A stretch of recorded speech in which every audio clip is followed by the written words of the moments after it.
ব্যাপারটা কি কি কি প্রসঙ্গে কথা হিল্লা বিয়ে। কিছুদিন হলো একটা বাড়ির পাশে একটা ছেলে গলায় পাশ দিয়ে মারা গেছে। পাশ দেওয়ার কারণ হিসেবে জানা গেল যে ছেলেটা তার বউয়ের সাথে ঝগড়া করে অভিমানে গলায় পাশ দিছে। বউয়ের সাথে ঝগড়া করছে, কে বা কারা এলাকার বলছে যে তোর বউকে হিল্লা বিয়ে দিতে হবে।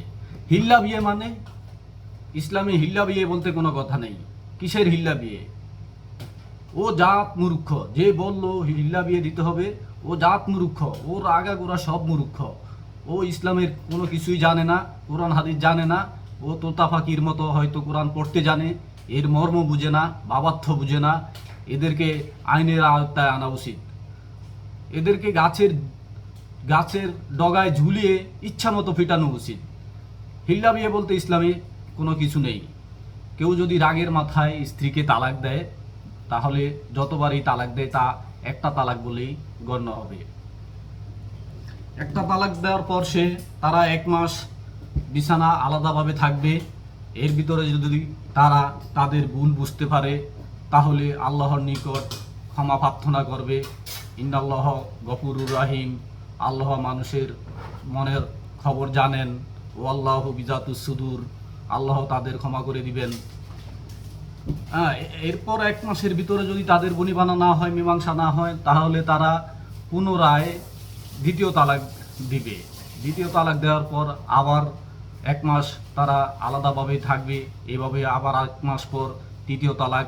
এভাবে 3টা ইদ্যৎকাল অতিক্রম করার পর তাদের তালাক সম্পন্ন হবে। 3 ইদ্যৎকালের ভিতরে 3টা তালাক দিতে হবে। এই সম্পর্কে কোরআনে একটা সূরা আছে, সূরা তালাক। সেখানে তালাক সম্পর্কে বিস্তারিত বর্ণনা দেওয়া আছে। হিল্লা বিয়ে, কিসের হিল্লা বিয়ে? হিল্লা বিয়ে বলতে ইসলামে কিছু নেই।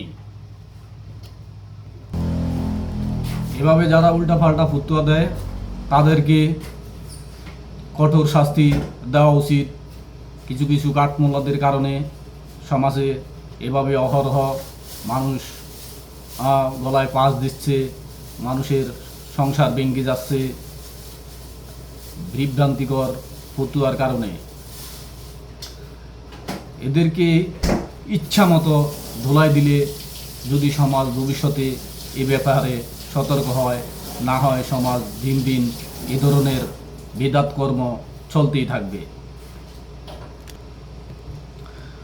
কোরআনে আছে সূরা মায়েদা আয়াত 32, কেউ যদি একজন লোককে হত্যা করলো, সে যেন পুরো পৃথিবীকে হত্যা করলো, অর্থাৎ পুরো পৃথিবীর মানুষকে হত্যা করলো।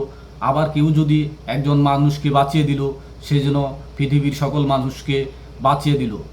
তাহলে আপনি যে ভুল ফতুয়া দিলেন, আপনার ভুল ফতুয়ার কারণে একটি সংসার নষ্ট হলো, একটি তাজা প্রাণ নিষ্প্রাণ হয়ে গেল, আপনাকেও তো তাহলে মৃত্যুদণ্ড দেওয়া উচিত। অতএব মুখে লাগাম দিয়ে কথা বলবেন, যে কথা বলবেন জেনে শুনে বলবেন। লাগাম ছাড়া কথা বলা সমাজের জন্য অত্যন্ত ভয়ঙ্কর। এ ব্যাপারে সবাইকে সচেতন থাকার অনুরোধ জানাচ্ছি।